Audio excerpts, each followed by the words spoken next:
You're listening to This Motorcycle Life, conversations about why we ride.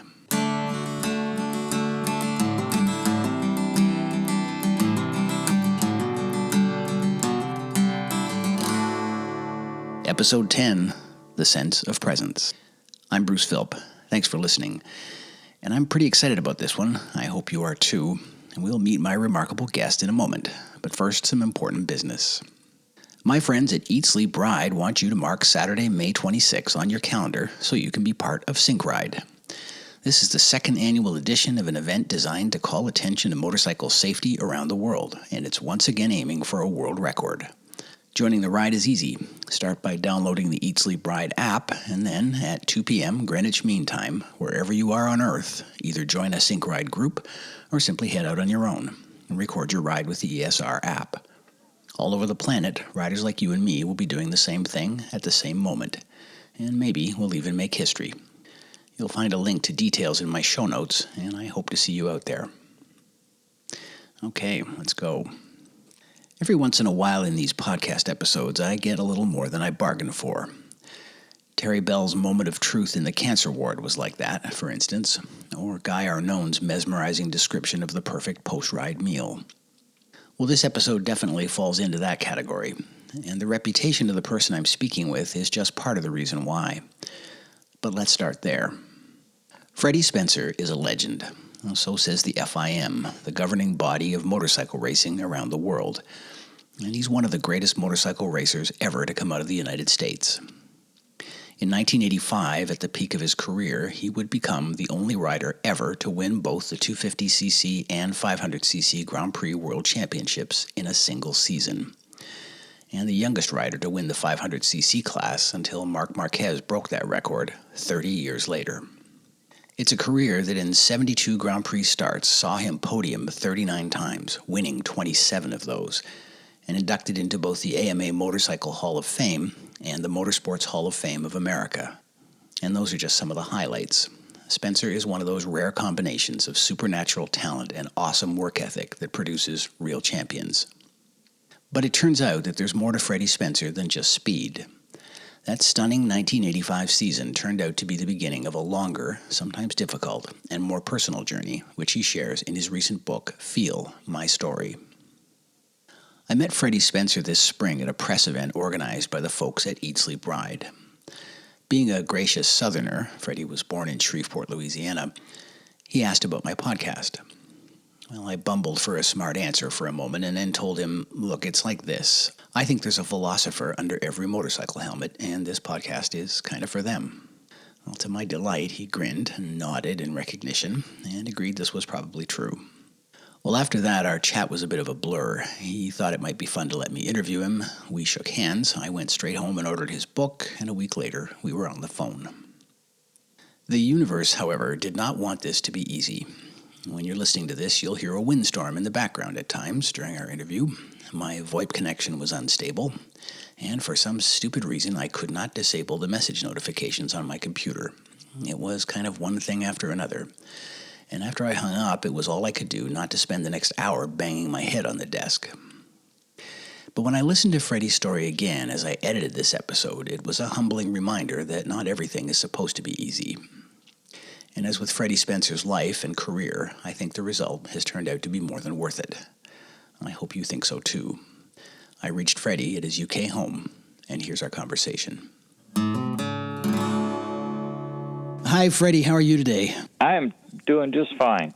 That's great to hear, and thank you so much for speaking with me. I'm still a little surprised, to be honest, and a bit starstruck. I want to tell you that I just finished your book, Feel, and I found it to be completely fascinating and totally inspiring. So I hope you won't mind that a lot of what I want to ask you today has to do with the journey that you describe in that book, because it's about a lot more than racing motorcycles, isn't it? Yeah. Well, first, Bruce, I want to say it is truly my pleasure to be here talking with you today, and I appreciate this opportunity because I wrote Feel, and one reason I waited, and so it kind of lets you know a little bit of background. One reason why I waited so long in my life to write whether about my racing career or about my racing career, is because of what I learned basically in the book. And what I mean by that is that as I talk about in the books, all the little moments and big moments, sometimes in life we're given little glimpses, and then some are, some people might say it's like getting hit up, sideways, and what you pay attention to. And in the case of writing the book, it wasn't until, 8 years ago, that I began to understand through the experiences that I was given, why that certain things happened or what the perspective. And then the writing about the racing part was an easy, as a natural, as I talk about in the book, my innate focus, and paying attention to the racing, is what is such the methodical, almost the practical side of what the story is. Right. And that was always going to be the easier part. The other, like I said, it wasn't until 8 years ago that it began, and was in a position to be able to say okay and start writing. And I told someone the other day, I kind of mentioned in the book, but as far as writing, not riding the motorcycle, but writing, up until I started my notebooks and writing, which was at the Cordia Marathon, every morning. I wrote an email, but I had no idea or no belief that I could, write a book or an article, even much less a book, So it was really the time and place that began. Those doors began opening to be able to kind of understand what I was going to write about. And then, like I said, the part about the racing that came, that's why I talk about the breeze part in the book, or what in the book, the writing of the breeze part. Yeah, which I definitely want to ask you about. Sure.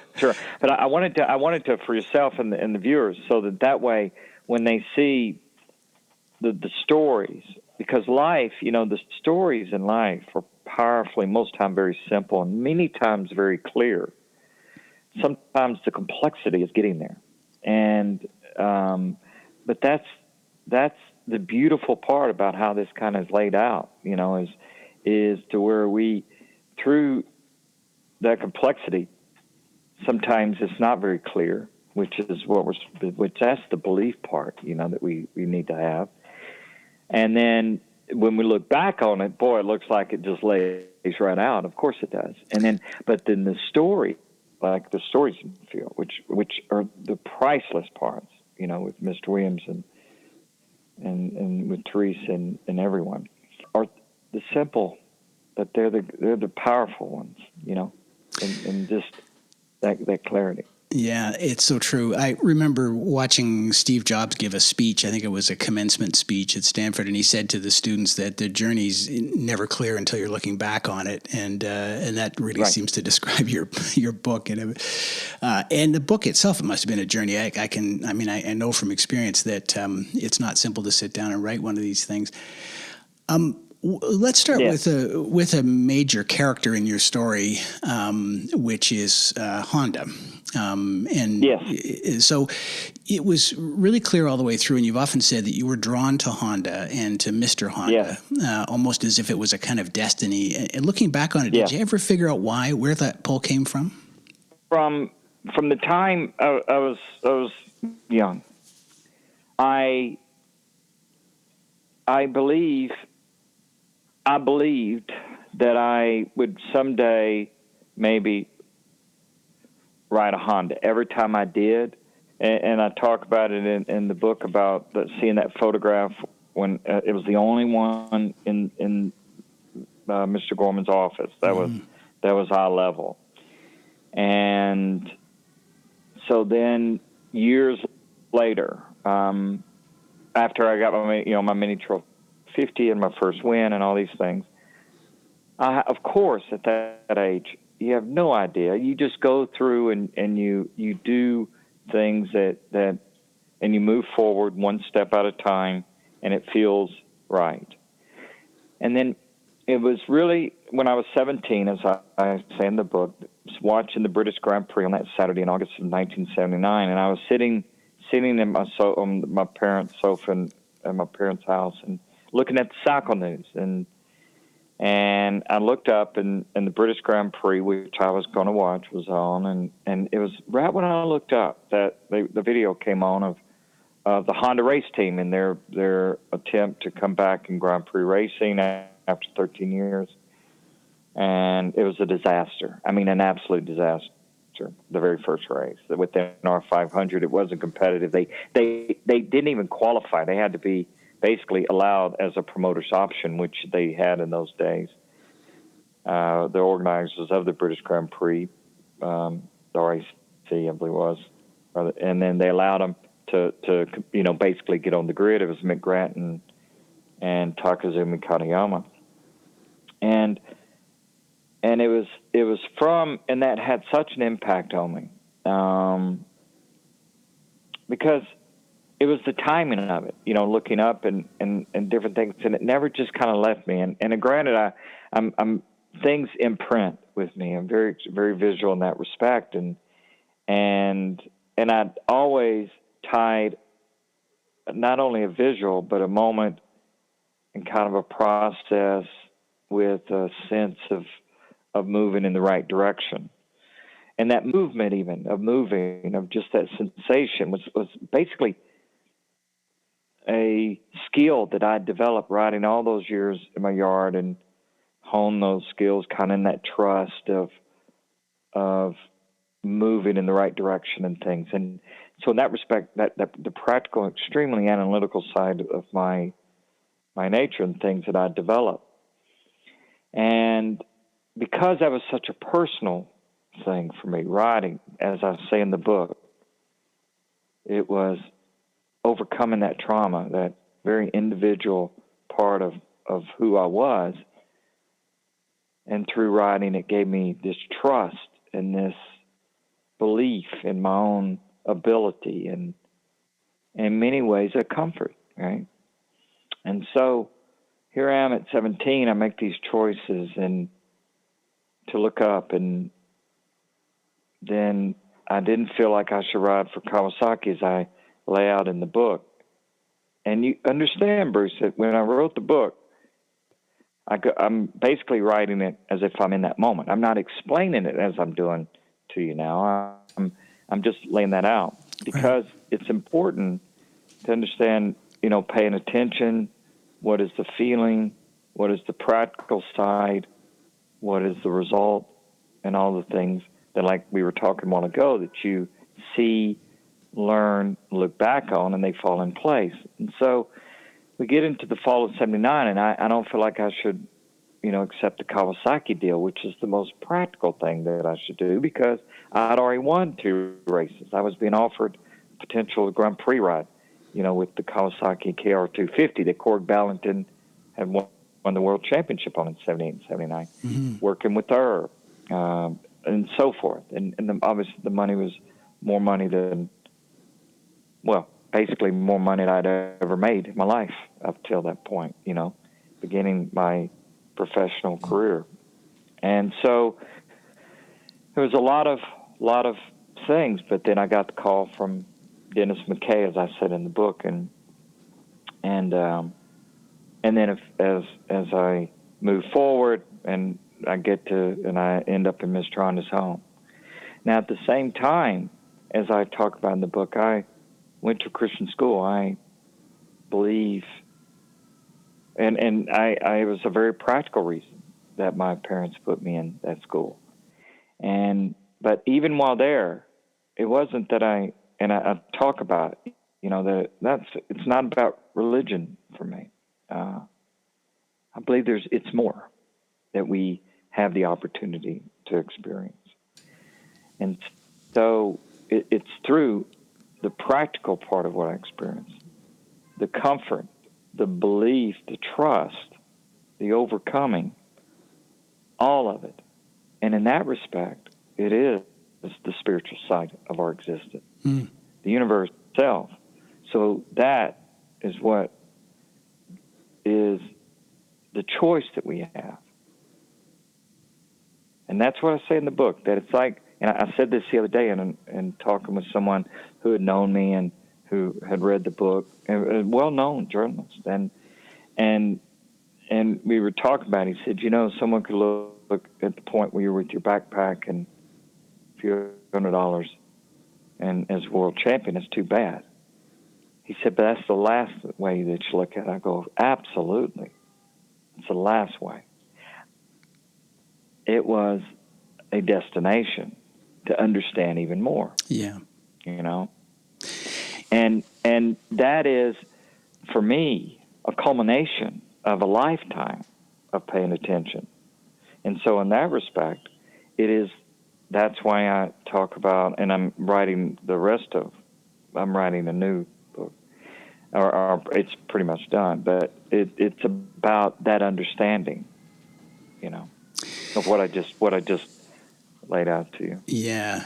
Yeah. And so it sounds to me like when you saw Honda in that position, you identified with the struggle that lay ahead for them. Yeah. That's cool. Yeah, but it was more than that. It was I just had this powerful sense that I was going to ride for Honda. Yeah. And I related it back to seeing that photo. And that's what I was saying a while ago, Bruce, about sometimes we overcomplicate. Yes. Right? The glimpse, right? The powerful sense, the actual opportunity. But now the complexity, if we that's what I just laid out. Look what I went through to get to that moment sitting on my sofa. Yeah. Yeah. The understanding, the struggle, the choices I made, what instead of being discouraged or letting someone say you couldn't do it, why would you want to ride a motorcycle? All the things I laid out in the book, because I want people to see it's not always easy. It's certainly not even to get to maybe your own, and I believe it's that individual what we go through, which to me is what is the incredible thing. Yeah, the wonderment. So, so I don't. I like I said, it's that complexity, but the end result was just kind of paying attention. Yeah. Yeah, which is a really strong theme in the story. Were you aware at the time of being an introspective writer? I mean, that was an era with a lot of big personalities.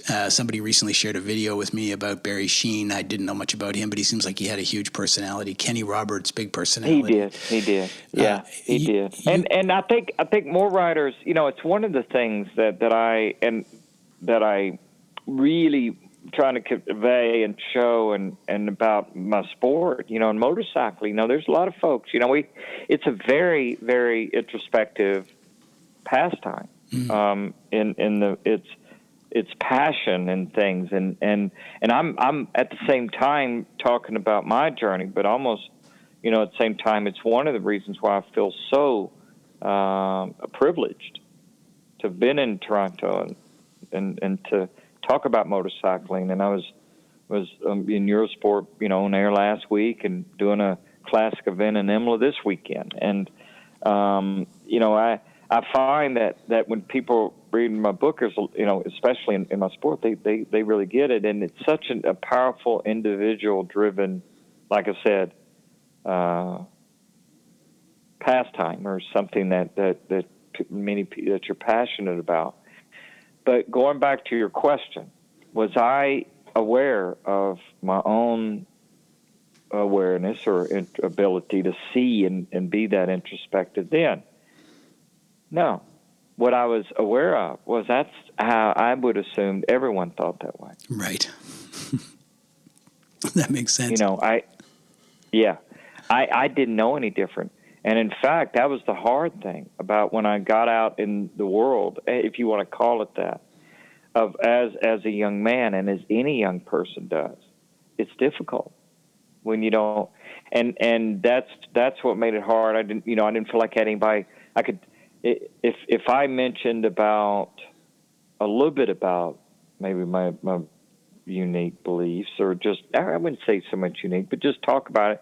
People want to put you in a box a little bit. They want to, you're religious, or maybe some cult or something, or some strong, it's a perception, that we do, and or that's easy to get put into, or people, I've dealt with that in motorcycling, coming from motorcycling. Oh, you must be crazy, or you must want to be, especially in my era growing up, in that time, it was either be a Hell's Angel or Evel Knievel. Right. So true. Right. And so my thing was, I really didn't want to be part of a gang, and I didn't like, I was afraid of heights. It was just a little joke. I mean, it was the best thing I could come up with at 15. It's pretty good. Yeah.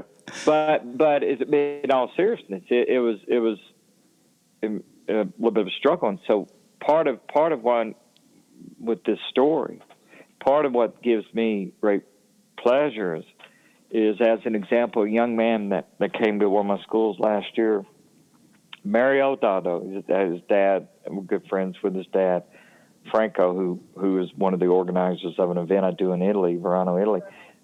And he's a journalist, and his son, has a book, and he's come, and we've talked about it. And I mean, he's able to start out understanding this awareness at 24, and with motorcycling, and I think that is, again, one of the driving forces for me about wherever I have to go, and however long it takes, is if my understanding helps someone else. That was what I was talking about in the book, that it was the school that really gave that to me, when I started my school in Vegas, and yeah, there's something sacred about teaching, right? There's something sacred about teaching, isn't there? Absolutely. It is. And I think, and it's one of the things I write about in the new book, and the continuation, basically, of the story. Even though there's really not going to be anything in there about my racing, there'll be some references, but it's mainly about what I learned through going through that. And so I try to, connect those, or I do connect those dots, and so it's that realization of, going back to what your question was a while ago, Bruce, which was really good, about understanding what I understood at that time, is I would ask, in some respects, I understand that, and I could see how it connected, but my environment was, I was a racer, and I was applying it inside the helmet. Right. Basically, Now, that reminds me of something you said when you were in Toronto a couple of weeks ago, and it really hit me, and I bet it hit lots of people because it felt so true and personal. And what you said was, when I put my helmet on, it took me to another place. Can you tell me about that place? Yes. First, yes. When I was a kid, when I put my helmet on, I was able to block out the pain, and where there was emotional things I talked about when I went through, or even the physical pain, when my hand, and it was really sensitive to the sun, or just, and movement and things, and just the pain of using it, and working through that. And so I could, and also the pain that I felt of being so shy, and I just would get embarrassed so easily. But when I put my helmet on and got on my bike, it was different. And so one of the things I talk about in the book is that many people have brought up to me, that the nervousness you have as a kid, that I had the I get so keyed up, just anticipating getting on the track, racing. Even it made me so nervous because I was so shy that the little trophy dash, I'd win sometimes and just come right off the track. I didn't, because they always would have like a little girl or something or whatever. It was just, it's just all of those things that, when you're 5, 6, 7, 8, 9 years old, it seemed like a big deal. And it is a big deal, Sure. But as I said, there was a moment where my mom, who'd every Friday night, it was like clockwork. I'd get off the track, get in the van, go to sleep. By the time we get to the Ramada in there in Euless, my stomach would be cramping, and Mom would have to walk me around, and it was, but I learned to overcome it. And so I connected everything to riding in that respect. And that was my personal journey, personal thing that allowed me to grow into, and as I said a while ago, to believe in myself, all these different things. And that was inside my helmet. And so, but I would take my helmet off, and I would almost put aside what I learned. And I would, and that's the part that I talk about. That would be even a higher level of understanding from even when I taught my school in Vegas between 97 and 08. Without question, the conversations I could have and would have with the students today would be so much on a greater, deeper level. Yeah. Because I went from my racing to the school, Right. to that choice. So basically, it was everything changed, went through my divorce, had a choice. I could have just moved everything to a smaller business, held on to that, kind of moved on. But I could feel I was going to pay attention this time even more. And that's when I took then all of that and moved in where I'm at today. Right. Which is, right? And I was, 47 years old. I mean, most people would view it, but I didn't. And that's why I paid it. I feel like, Bruce, that morning, a small thing, I put my hand on that window, that it'd be so easy, like, okay, what's the big deal, or whatever. But I think if everyone truly looks within themselves, and they look back and they really pay it and realize and see that there were those moments, that that something really good happened. It's like one of the stories that is not in Theo. I didn't have room put in everything, but it was someone I met over here.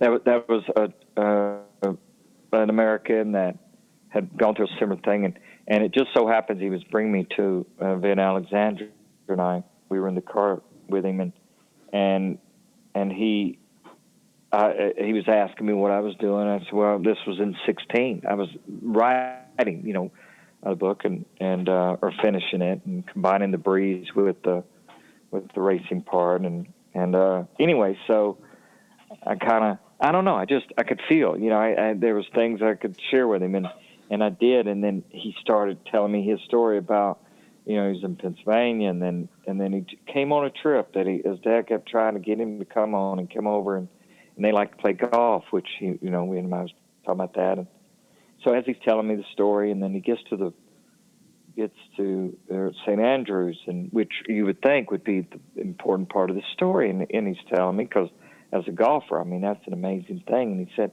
but I forgot my phone, and as we were driving back, I realized, so I called him, and they said, well, we're closed, but you can come back in the morning.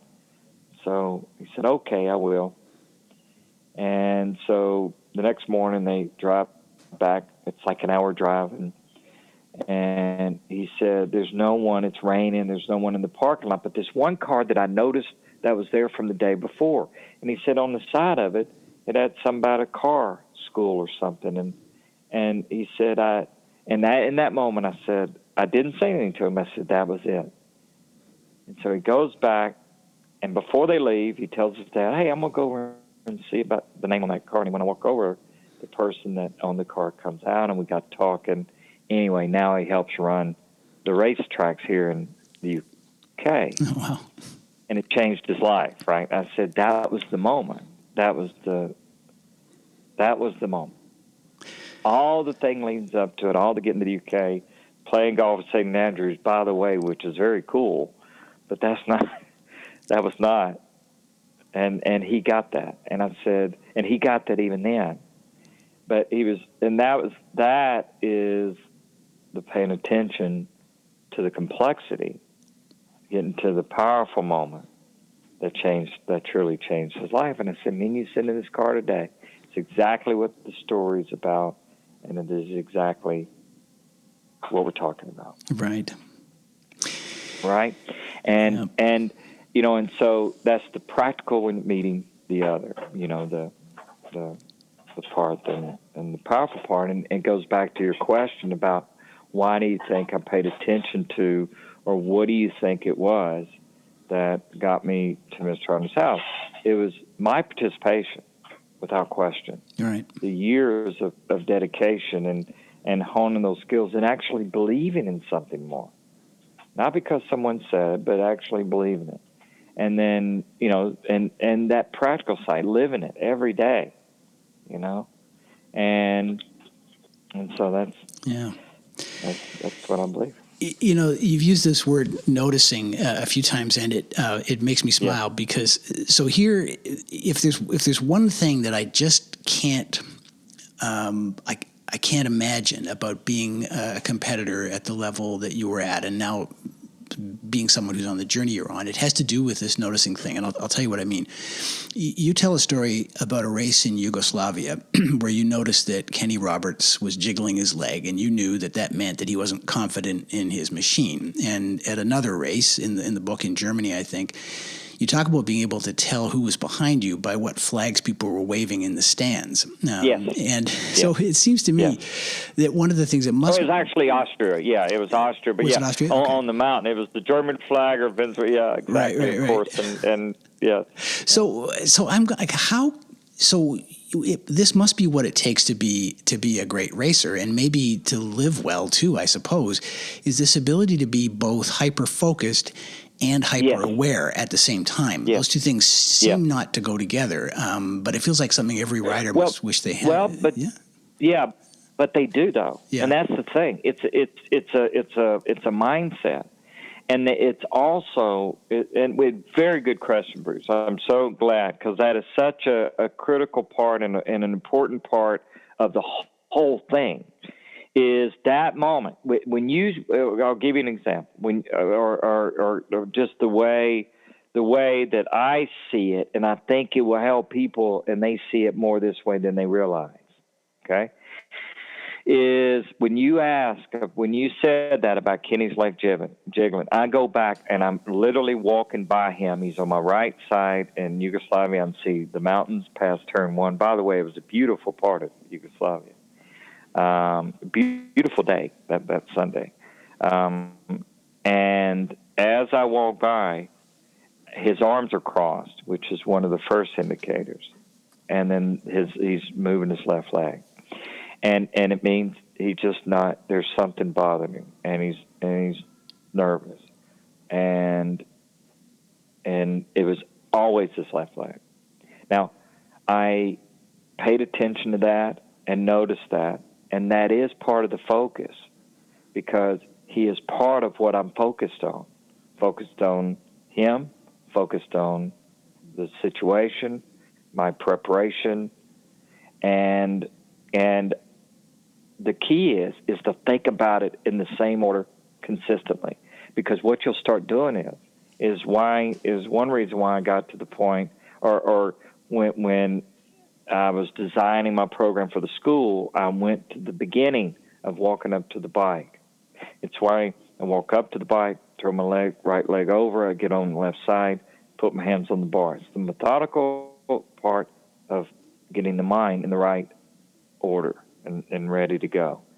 Then the next is absorb all of the visual. And like I said, I think my predisposition is in that respect. Right. Is that I see what's happening in front of me. And it's something I developed in my yard to where I could build consistency. It was, as I said in the book, it was my trash control. I could see in the color of the leaves is how I got through it safely and didn't hit a tree, So, so that's some of that survival, but it's also looking ahead, looking out in front, and in that respect, thinking about things in the right order, looking out ahead is how the person out there listening to us can begin that to develop that technique of noticing and becoming more aware, seeing out in front. Now, of course, that helps you in everyday life because it's looking ahead and it's paying attention. It's seeing what's happening in front, not only in what you see but what you feel and sensing it.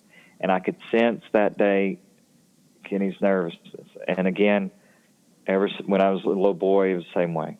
I could always notice, and I developed that skill. And I noticed if they were a little nervous, they'd make mistakes. I could force them to make mistakes. In the beginning, it was just a process of being able to win. And then it became where I noticed with adults, even when I was 8, 9, 10 years old, I could just kind of tell, if you want to call it reading the situation. Yeah, but it it develops even more from that, and it allows you, from again the practical standpoint, allowed me to be able to compete and under pressure to be able to, which is a skill that you have to develop at the top level of anything, but specifically in racing. Because so much is happening around you, is to be able to separate the emotion from the practical. And, you're certainly going to be nervous. Certainly you're going to anticipate, but you learn to channel that. And how you're able to begin to do that is the first step first, is like I always say, is walk through that door, get in the car, move forward. It's like if you were to say about me, and that's why leaving Las Vegas on that day, April 22nd, first step, I went and talked to my children, told them what I was going to do. It took 3 years to get to that point. Practically going about it is how I was able to get it done. And what it led me to is everything that I had wondered, in my particular journey, where I was going, what I was going to understand. Does that help? Yeah, totally. And it sounds a bit like Zen, to tell you the truth. So what? How does that translate on the track? I mean, I suppose there are people who are listening to this who can relate. Well, it's like the fact of racing, and I've said this.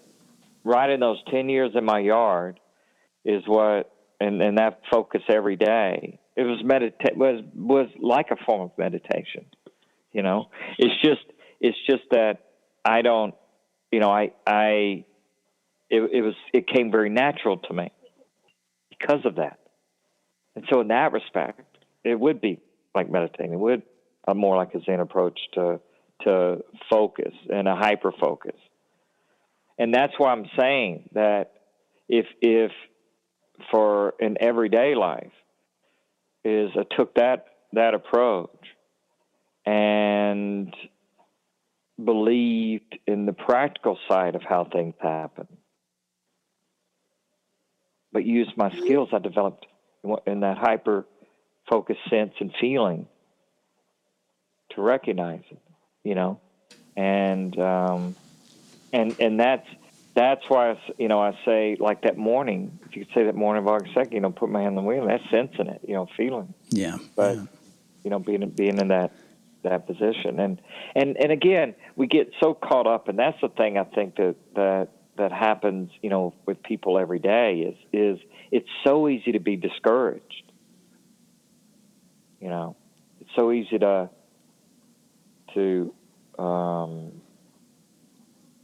look at obviously the negatives, but mainly just to believe that can't happen to me. Right. You know, so on the racetrack, which was one part of your question about how do you approach it, that's where the practical side of the technique. I know exactly, roll off the throttle, go to the brake, transfer the weight. You know, I know exactly how the bike works. All of that, years and years of understanding of the movement of the bike. If it does this, it does this. And so then that way I had, that part was, again, the practical side. I don't have to think about that. That is, in that respect, that's intuitive. Yeah. That is in that subconscious part, I believe. You know, the memory, the muscle memory, the awareness. Yeah, and so it's not like you're in a red mist, focused on No, the finish line. Absolutely not. Right. In fact, absolutely not. No. In fact, I think if you ever hear of people say that, if we were to say how many times does that maybe work, it might not work, that approach. There may be more mistakes that are made when that happens. Yeah, right? that makes sense. It's just I can't imagine the sensory overload and the sort of exactly the single-minded. If everything goes well, but I bet you if you were to look at on the racetrack, let's just say, and I'm not going to say any particular situation, but it might be obvious where a rider makes a mistake, falls back, gets penalized, comes back, and then makes more mistakes. That's probably more from an emotional red mist standpoint right. than the practical side of just seeing a clarity of, okay, I do this, this, and this, and your trust in what you sense and feel and your ability allows you to execute, right? Right. Right. And so then if we were to extrapolate that into, obviously, in life, that would be a lot better way, right? Yeah, and that sounds a bit zen too, to be honest with you. Yeah. You talked in the book about what you call the human mechanical connection, and you said that it was symbiotic, and I think I understand that. And you said it was one of the things that makes motorcycle racing beautiful. And I thought beautiful was a pretty big and kind of poetic word. And how does that actually?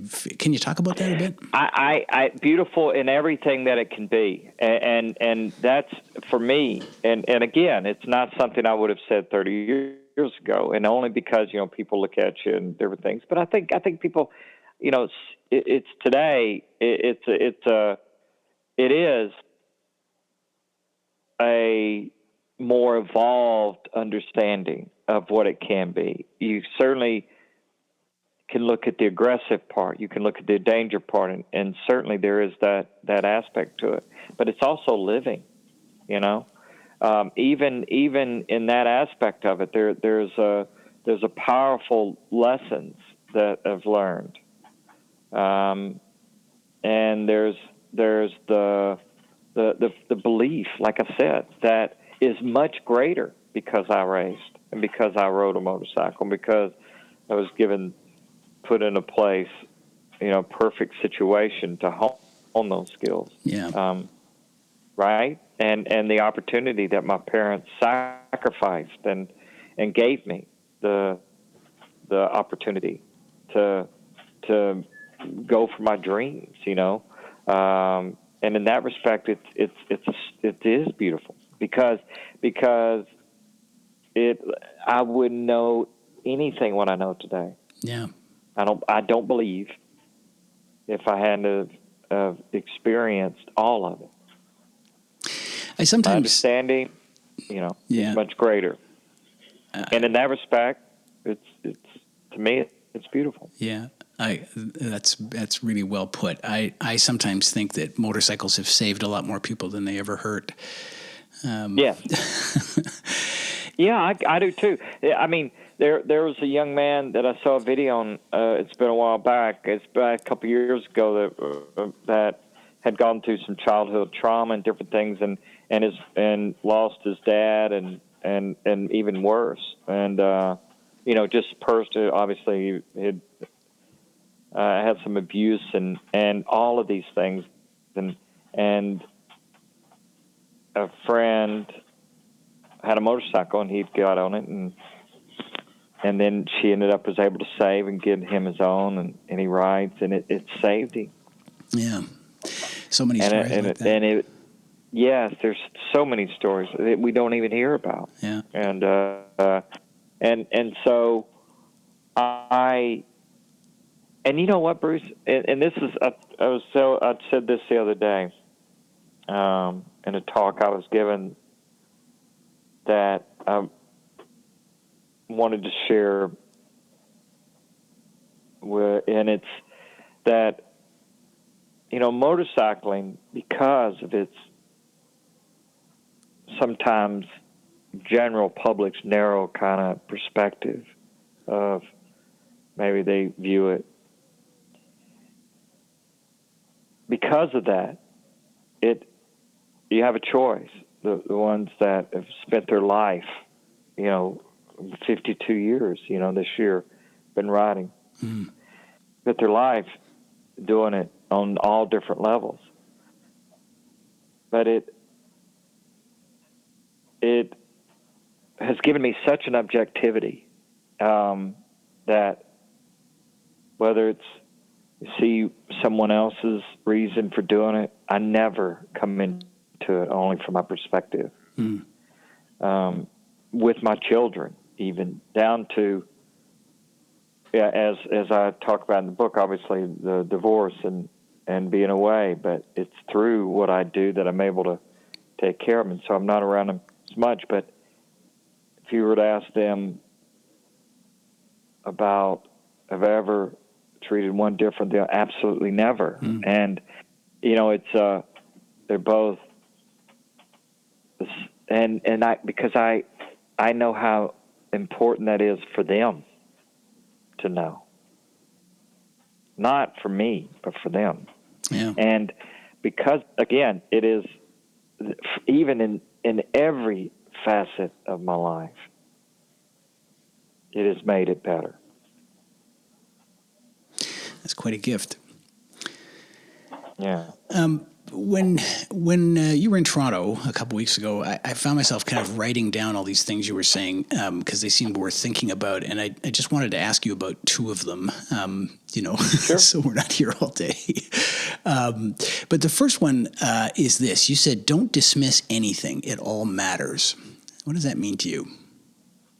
It means, at its core, is by waking up every day and going about your life and treating as I've always have. It's why I say that from Levy C to Mr. Williams to Mr. Honda, they're all equal in importance, and in my thoughts and in what I feel. And the racing, even just in my job of every bike, every situation, the preparation of when Irv asked me to stay an extra day after I was exhausted, I didn't even know if I could ride one more lap, much less, maybe a lot of laps the next day. But it was because we did that engine that we got to test the engine. Because of me testing it, they continued developing it, and it was brought to the French Grand Prix, and I won the French Grand Prix, which was basically what was allowed me then to go to Silverstone and win and wrap up the 500 championship. Mm-hmm. And who knows what my hand would have been like by the time I got to San Marino. Right. And so, and then what I said in the beginning about that I believe we're given glimpses, powerful ones and obvious ones, and some that are maybe just little glimpses. Putting that hand on the window, as I said, August 2nd, that feeling at the end of the driveway when I wanted to go right, but, I felt I should go left. And it changed everything. And so in that respect, Bruce, by not dismissing anything, from really the time I was a kid, I believe is a cornerstone of why that I would recognize all the moments that has given me the perspective, that had given me the opportunity to maybe fulfill my purpose. And maybe in that respect, Bruce, I believe that if, and your listeners and people, they have those moments. Because one of the questions I get asked all the time that through these experiences that has truly given me the opportunity to have the moments of my own introspective and learning, but with others, as I talk about in the book, with Lauren and Jenny and Grace and Mr. Williams and everyone. Mm. And so it is, again, not dismissing those, has, I believe, again, is that the giving me the ability to have the right mindset, right? To pay attention, the awareness. It's why I write about what it is, what I write about, and that's what I mean by not dismissing. Right. And you said, the other thing you said that that kind of caught my attention was ego affects judgment. Yes. Tell me about that. Yes. That is something that's very good, very good. That's good. You picked. That's good because I remember saying it, and the reason why, and I said it in the context of my school when in Vegas, that it was something that just one morning I wrote up on the board very early in the school, and we're very early into the 11 years. It was like within the first year, and what made me put it up there is it was a situation that happened that morning, and we were shorthanded, and we had a full class, and there were some cones that had gotten kind of moved out of the way, and so we had radios, and so I stopped and I was down, and I was actually cleaning one of them up on my hands and knees and stuff, and the instructors and one of my instructors said, "Oh, Freddie, let somebody else do that. You shouldn't do that." And I go, "Why? Why shouldn't I do that? It needs to be done, And I realized it was I'd always been that way. Whether it's 10 extra laps or I would clean my windscreen, or I realized again that not assuming was probably one of my strengths, and what helped me win is because I never assumed that I was going to win. I prepared, and I felt confident, but it didn't affect my preparation. And so then conveying that even further to the instructors by showing them that in the school, there wasn't anything I wouldn't do. In fact, the hierarchy would have been the students, the instructors, all of us, the employees, sponsors, and me. Right. That's just the way that I would think. And that would have permeated, and I realized it permeated all the way through everything I did, and why I would do so many laps. And where that came from, it wasn't my dad. No one told me that. It was just the way that I always felt. And so what a point, why that I wrote that again on the board was to convey that, but truly for the average rider that was in the school, so that they wouldn't assume that they knew everything. Mm. And that's what I would tell them, is that there were things that I was still learning which would shock them. riding with them. I was learning, how to help them better, ways to teach what I understood better, ways that I even understood what I was doing a different way. I may already know what I'm doing in every way, but maybe to convey it in a different way. See, no ego, no judgment doesn't get in the way. That's why in that case, judgment, and why judging is such a powerful thing not to do, because it interferes with the interaction with others and what you may learn. Yeah. Yeah. Right? And how you convey that, of course. It's why it matters so much. Yeah, absolutely. And it's so at odds with the arrogance that I think, people associate with riders, and some riders are actually guilty of. You're going to probably smile when you hear my next question, because I feel like maybe you were reading my notes, because so here it is. When we go back to your book, you describe seeing Mr. Honda for the first time on his hands and knees in his garden tending to his fish. Yeah. And then, so we fast forward to 2010, and you're at the Courtyard Marriott, and you're taking stock of your life, and we find you folding linens with the hotel staff. I can't help but see a connection there. Is there one? And sure. What's the message? Well, it's very poignant, absolutely, and it would be that would have left an impression. Of course, that here's this gentleman, and the first thing he starts telling me is about his fish, and about working in his garage, and all of that, and they were always people from let me see in my yard, and then of course what Mr. Williams, why I would call Mr. Williams.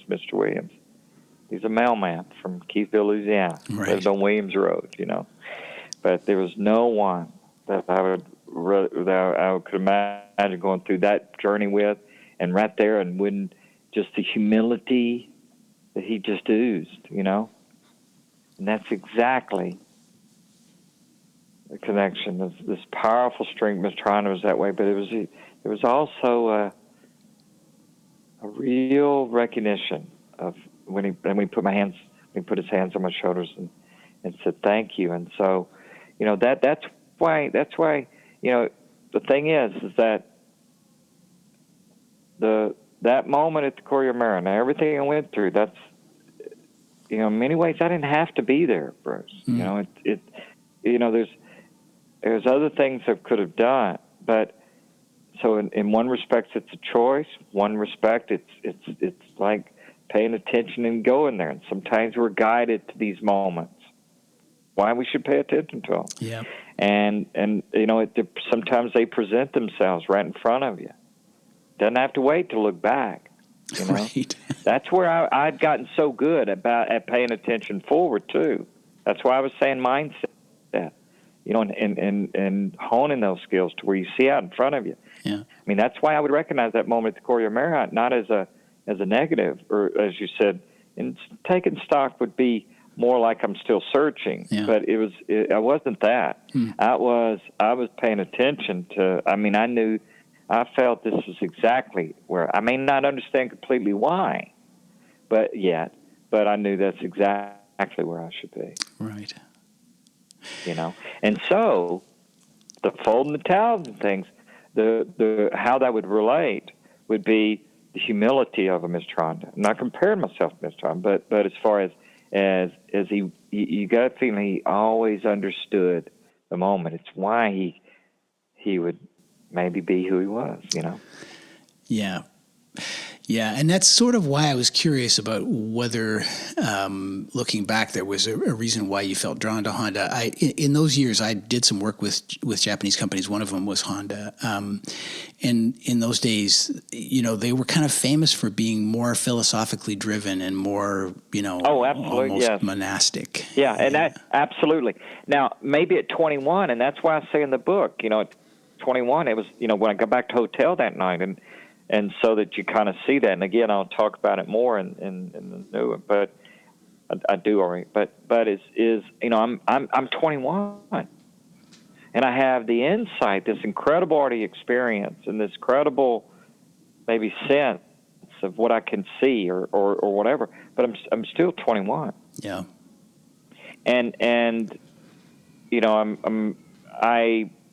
I felt almost an awe of the moment, but not understanding it completely, But there was something about it, and that's again why it's important, but why it's important to pay attention to the glimpses is that in my own life is that these powerful situations, and for everyone else it's going to be a different situation. It's going to be an opportunity, whether personal or their particular job or whatever.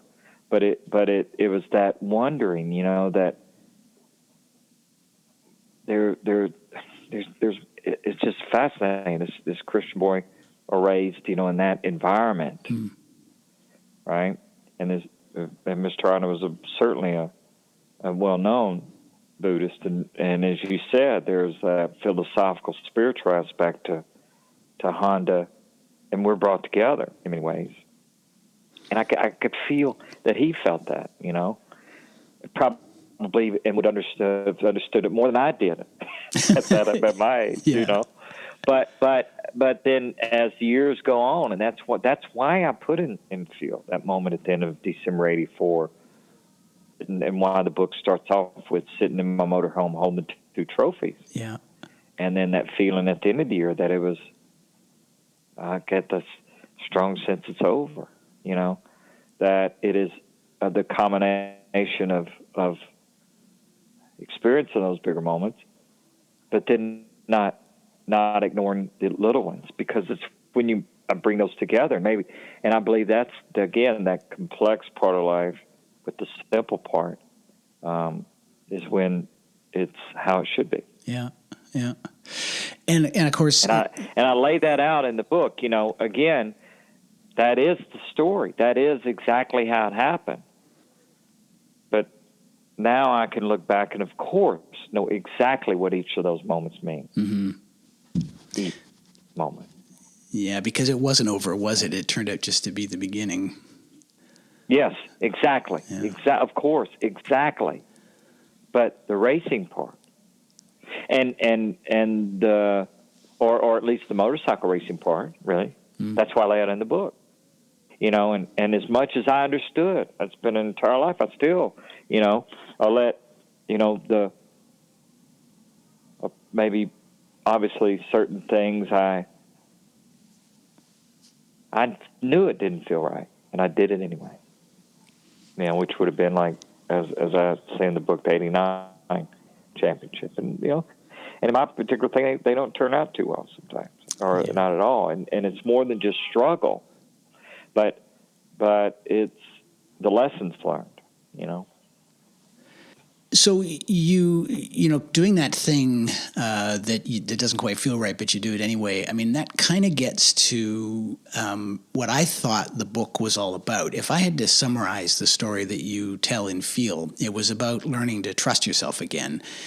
It reminded me about something another former racer. I interviewed him about a year ago and was asking him questions about cornering, and he said to me at one point, he said, "You have to always bet you're going to make it." And your learning to trust yourself thing kind of resonated with that memory for me too. And so I wonder, is learning to trust yourself advice that you would give any of us who ride? Does it translate to the road and to people like me who might be listening?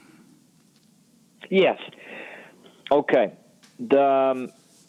As I was saying, the practical side, when you look at how to have a clarity to where you can see the situation, riding on the road, it's everything, Bruce, because you got so many variables. You have so many different type corners, so many braking situations, so many unknowns, right? And so looking up, looking ahead, that's the first. And then, being aware of your position on the bike. It's why that when I began my school, it was all about the first thing that I teach is how to grip the bars. And as I say, when I ride, as I tell people all the time, I'm in constant awareness of my grip pressure, hand position, and grip pressure. So I'm looking ahead at the environment, but I always feel the connection with the bike. And if you begin to do that, it will open up that part of your focus and concentration to something more than just riding and going off into whatever that unfocused area that happens to people sometimes, that I would see in students that would first come to the school. You know, we ended up teaching them not only technique, but how to focus and how to pay attention to what's happening in front of them, around them, and in their connection with the motorcycle. And your brain is truly smart in that way. And it will then allow you, through that enhanced, focused awareness, connection with the bike, your interaction with the bike, a byproduct of that will be that trust. And because as you become more aware and you react better and you see more, a natural benefit will be that trust. Right. The thing that is, in the most simplest terms, that affects your confidence and trust is not knowing what to do. Right. And not knowing what's happening. Period. Right. The unknown. And riding on a motorcycle, those are the easiest things to fix, is how the bike works, how you interact with the bike, and truly looking ahead and paying attention and increasing your mental awareness. Yeah, that feels like 3/4 of it. I remember when you were in Toronto again a couple weeks ago. Somebody asked you a question about what makes it had something to do with what makes riders such a community, and you said there's a purity to it, and and then I think you said something like you can't fake it. And how I meant that, and in that in the purity aspect of it is, if you think about it, if we talk about, if you were to walk up to me, and you and I walk up to each other, and all I do is I see you, which is what I would do. Stick up my hand, shake your hand, feel your grip pressure, and in that moment I'd sense who you are. And that's a pure reaction. And so what the point I was making was about the but the incredible part, and what is so great about our community and what makes it pure is because, and this was the point I made, is that you go in a corner on a 500 Grand Prix bike at 140 miles an hour, and you turn the bike in, and you're trailing the brakes, and you're going down to the very edge of the tire, and the front starts to tuck, and you release the brakes a little bit, and the rear then breaks traction, and it balances out. Is every single movement, every single moment, there's no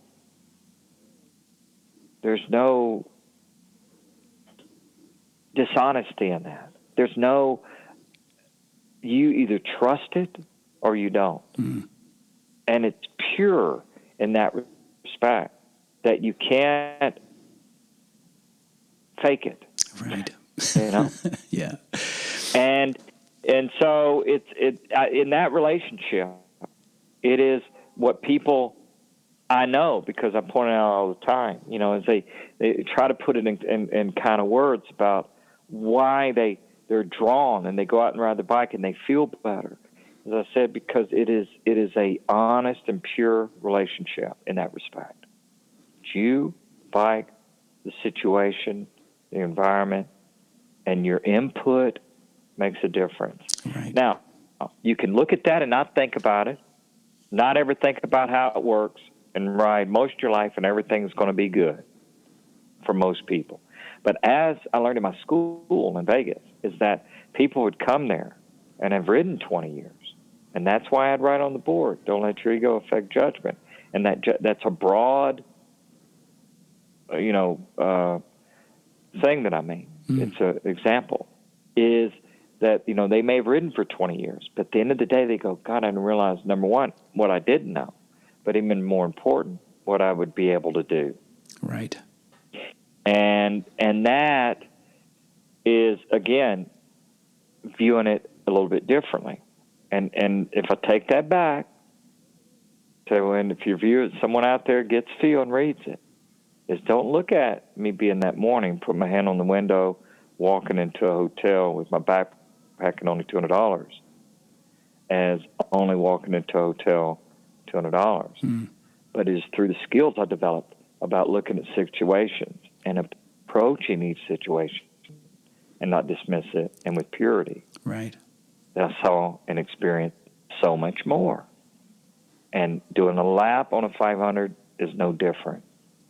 Riding at my school, teaching someone, and at 30 miles an hour, and they've never ridden a bike like that, is exactly the same to me. Yeah, that's pretty powerful. I recall your story about the 1982 Daytona 200, where you realized that you had to make a call about a critical pit stop, and that it was only you. It was down to you. Only you knew what was going on between you and the bike.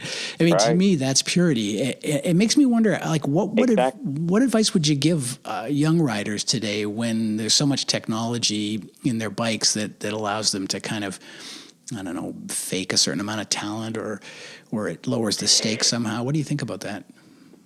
Yeah, it's an interesting, obviously interesting question. Trash control and things. I give you a couple examples. I was asked 5 years ago when I was beginning, and after I'd written the Breeze part of Feel, and I was thinking, okay, and I talked about in the book about getting to California and helped my friend Catherine get there.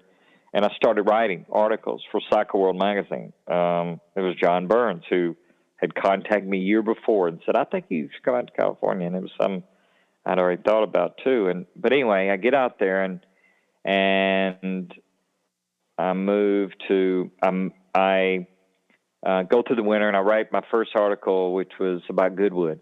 And then they wanted me to write some on trash control and maybe pros, cons, or at least my perspective on trash control. And again, like I said, this 5 years ago. And so trash control had been around a little bit, but it was really getting where it was on more bikes and, there was more interest in everything. So anyway, I'm doing an event in Rouen, France, and I'm on a train from Paris. And it's exactly how it was, Bruce. I'm sitting at this table, and I got my notebook, and I'm thinking about how I'm going to write this article or how to start it at least. And I look up, and there's a young man. He's probably 30 or so, and I could tell the way he was looking at me that he had seen me before, maybe recognized me, and I kind of nodded my head, and he asked if he can come over, and I said, sure, and he just walks over like a couple tables. He was a couple tables away, like I said, on the train. And he said, you look familiar. He said, you're Freddie Spencer? I said, yes, I am. He said, hi. He said, my name's Sebastian. He said, could I sit down? I said, absolutely. He said, what do you? I said, well, I'm writing this article. No worries. I said, what? Well, I asked him what kind of bike you ride, which usually first question I ask someone, and kind of because I know they're probably a little uncomfortable, and so anyway, he said, well, I ride this bike, and I said, oh, an older bike. He goes, yeah. He goes, I have a question for you. He said, what do you think about trash control? I laughed to myself because I was thinking, well, that's perfect. And so I said, well, Sebastian, I said, I'm so happy you came over. I said, why don't you tell me? And so he started to tell me, and of course, I wrote the article, how I met Sebastian on the train from Paris to Rouen. And it's my trash control story. He told the story for me, And anyway, so it was fascinating, Bruce, because what he said was he didn't mind trash control, and all his friends didn't, as long as it doesn't interfere with their experience. And I thought, that was perfect, because I've had the luxury of growing up without it. I had the luxury of learning how to ride a bike with basically all in my control, and how I keep, and in racing, my ability to learn how a bike works and then being able to relay that. That's how that's how I develop bikes. That's how I communicate. And so, I wrote that in the article about, it gave me all these ways to enjoy racing and to learn things that I'm now writing about and relating to what I understand in life. And so that is a skill and skills that I developed because I didn't have a choice, and I had more opportunity to develop those skills. I think riders today have to do other things. You still have to ride the bike. I'm not one of those like, well, it's either or. But certainly the electronics allow the bike to help the rider to maybe mask some things that they are not as good at. Like, for example, throttle control, sensitivity to, that transition from direct, mid-corner to beginning to accelerate on a 500 late in the race on a Sunday afternoon when you had no side grip. That's I bring up in the book about the race in Spain, which was probably the greatest battle Kenny and I had, which was the '83 Spanish Grand Prix, and he led every lap across the line except the last one. And the only reason on the last one is when I made the choice to go right around Jack Mitterberg and stood on the left side, and Kenny, he kind of got blocked a little bit. But that last lap also was the fastest lap I ran all weekend, even quicker than I qualified, with no edge grip and no brakes. And it was all about my ability to control the drift, use the curbing to stop me, the trust in that, as we were talking about a while ago, and just sensitivity. I mean, just that my throttle control and all those things that on the modern bike with electronics, the tire doesn't go away as bad, and you can switch mapping in the race. And, mid-corner, most corners, they go to full throttle, and electronics then actually work better when you trust. I mean, they still have to have trust.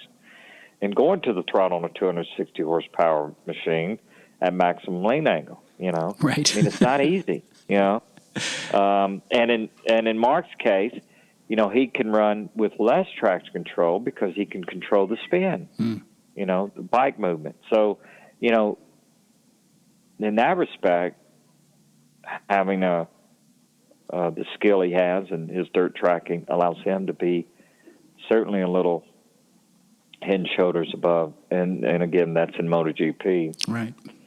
The world champion to be a little better right now than the other guys, Do you ride for pleasure? I do. You would have to say that certainly my job is what I do and going to these classic events and shows and things. But at these classic events, I love to ride. I get to ride some beautiful Grand Prix bikes from my era, from the 80s, and I ride all kind of modern sport bikes, and I've ridden the modern MotoGP bikes, wow. Quite a bit. So, and some even older, some bikes from the 60s and 50s. Like I do at the Revival. I do that event, the Goodwood Revival in September, which is just wonderful to do with everyone. Yeah. I think you said when you were in Toronto that the bike you have in your garage is an Interceptor. Is that right? Yeah, that's right. Yeah, and that's right. Back in the U.S., the bike I have is the '08 Interceptor, the last school bike I had in Vegas, an instructor bike. That's awesome. When does your new book come out? Well, I'm working on it now, so it'll probably be a year or so. It might be a little bit. We'll see. But it's just stay tuned to the social media And I know, Phil's out in Kindle in Canada, and then it'll be the hardcover later on. Right. I believe, what is it? It's next month, I believe. And you can go online and buy the hardcover on Amazon Canada, or you can order it through Amazon UK. Right. And then, like I said, the one I'm doing now, book now, it'll be as soon as I can. Well, I'll be watching for it. Freddie, this has just been amazing. There's just so much here and so much in your book that speaks to everybody who rides. I hope you know that. And I appreciate that, Bruce. That means a lot to me. It's from the heart, as I always say, and from all my experiences, and it is truly my pleasure. And I want to thank you for having me on today. I could talk about this with you all day. So you've been generous enough. Thank you, and let's stay in touch. Okay, look forward to it. Likewise. Bye now. So I keep a list of things that I'd love to do episodes about. Things like, is it true that there are no motorcycles parked in front of psychiatrist offices? Or does riding really keep your brain young? Or why do so many Hollywood stars ride bikes? Stuff like that. And one of the things on that list was always awareness. I have always been fascinated by the idea that a core skill in riding, maybe the core skill, has nothing to do with the machine. Instead, it's completely inside your head. It's the ability to collect information about what's going on around you and under you, constantly and in real time, and process it instantly so that nothing takes you by surprise. And then have that mesh seamlessly with what Freddie called the practical skills of operating the bike. Well, lots of us practice those, cornering, emergency stops, all that. But I wonder how many of us really practice awareness, really consciously make a point of being present every second we're on the bike. Well, I know I could always do better. But Freddie Spencer would say, I think, that awareness isn't just a motorcycling skill. It's a way of life.